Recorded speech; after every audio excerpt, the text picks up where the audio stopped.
Hey. So, I've made some progress on my game and I want to share it with you all. I'm making a video game called Rhóa based on Persephone's story, but sort of told from a different perspective. And I've designed the main character, but now I actually have to create her. I'm making my game in Godot, and I love character design. That part is so easy. At this point, I actually have the entire game mapped out. What is not easy is making the character sprite. And then the line art was too thin, so I had to redo it. And then I had to redo the running animation so many times.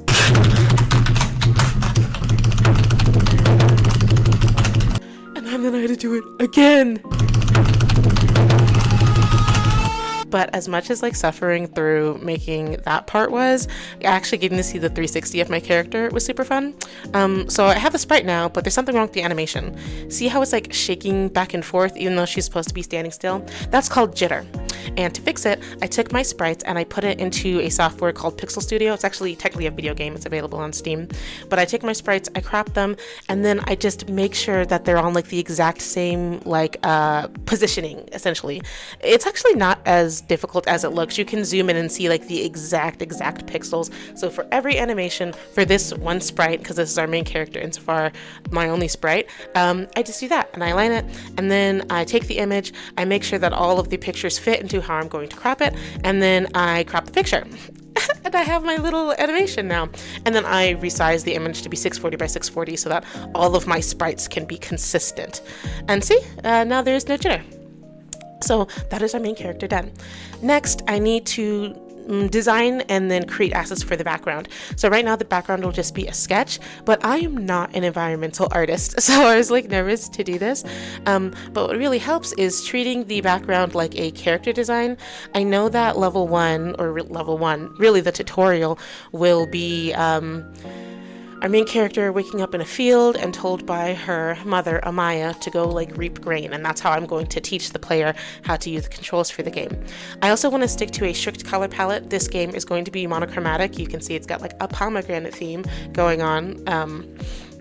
So you might have noticed while I was making the sprites, and also as I'm drawing the wheat now, heavily drawing from Hollow Knight. That is no secret. This will be a Metroidvania. It's a little guy game, and I want the game to remind people of Hollow Knight. So I took some pictures of like the grass from the background of Hollow Knight, and I sort of traced it, sort of not traced it to make the wheat background. I also am making these hills. I just drew a hill, cut it in half, and then put both parts of the hill on either side of the screen so that when I make this scrolling background, the hills will be continuous, and then also some clouds, because I thought that would make the sky look more alive. So adding in the backgrounds to Godot is actually Godot makes backgrounds so easy. Okay, I was originally going to make this game 2.5D, but like the way that Godot has the repeaters, it looks really good. But right now, see that the background doesn't look right.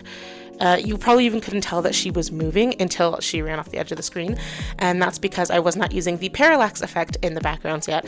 But if I set it now, using the repeater plus the parallax effect, look at that, my game is real. Like it was so easy to do the backgrounds. I thought I don't know, I thought it would be way more difficult than that. So I think it looks really good, and it like looks like a real game now, so I'm so excited about that. But herein lies part of the problem with me taking so much inspiration from Hollow Knight. So I like Hollow Knight as a game a whole lot, and because this is my first game, copying one of my favorite games helps me like not have as many design decisions that I have to make. I think that makes sense to do, right?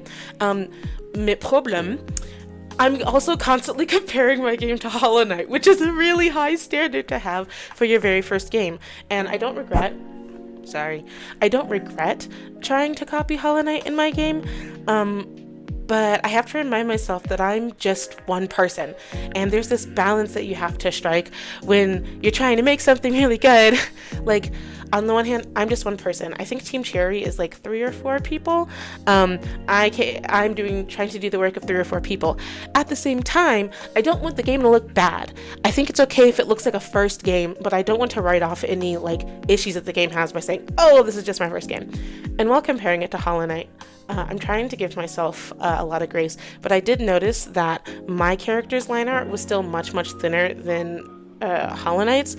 So I was like, okay, I guess we'll remake the sprite again. So I won't speed through it this time so you can actually see what I'm doing, but I start off with making a 360 of the character, really just having a front view, a like 3/4 quarter angle view, a side profile, and then completely from the back. I don't even use the back sprite in anything, but I think it's just good to have a 360, and then a look at what her weapon will look like. And then from there, I can take the sprite and I change little bits and pieces about it. I'm doing everything on different layers so that I can move the pieces around the sprite that I need. Also, I don't know if you saw as I'm drawing it, but because her hairline is a different layer from the rest of her, sometimes when I take it away, she looks bald. A masculine, rough around the edges bald woman. Maybe I should add a bald Potnesia jump scare.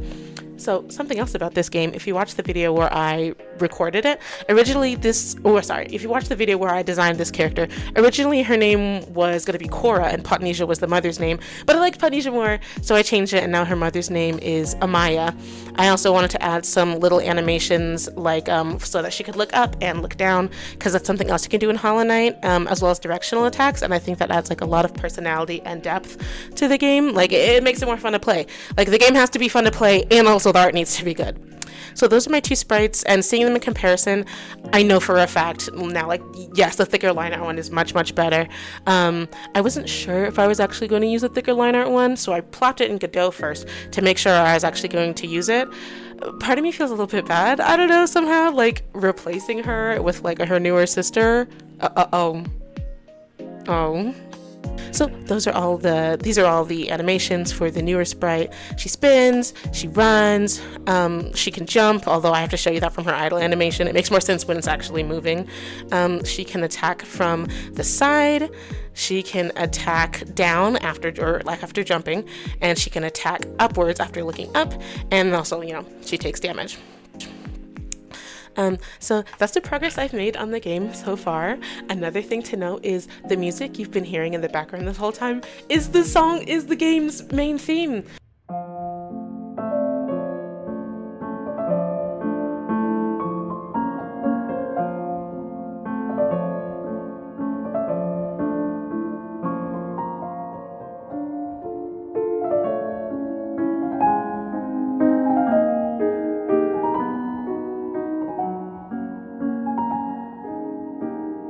I worked with this musical artist named Cahill.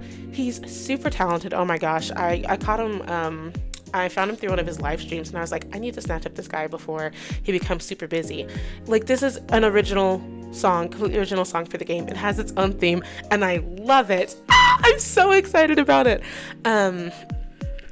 This has been a really fun experience, and so far, even though I'm girl, we are on the cusp, but this is just the beginning. This is gonna be a year-long endeavor at least to make this game. But it's game development isn't really one skill, it's several skills, and there's some things I am okay with outsourcing, like the music. Girl, I could not write music like that, okay? I play the violin a little bit, that's not my lane, and that is okay. But I don't just want the art to be good. The art needs to be good, the story needs to be good, and the gameplay needs to be good. Those aren't the game's three main pillars, but they are three things that I really want to hit. And I think that's part of what makes Hollow Knight so good. There are some games that I'm a very big fan of, and I can tell art and story are more important than gameplay here. Franbo is one that I would say puts more emphasis on art and story rather than actual gameplay, because there might be some puzzles here and there, but Hollow Knight has a sort of people like to call it the Dark Souls of Metroidvanias, because it has a certain difficulty to its gameplay, plus the beauty of the art, plus the story, and I understand that that's a really high standard to hold myself to. I don't know, I just want it to be good. I just want people to like my game. So if you have any feedback on the animations, on what the backgrounds look like, please let me know. If you made it to this point in the video, I want to thank you so much for watching, and that was really it. I'll see you next time.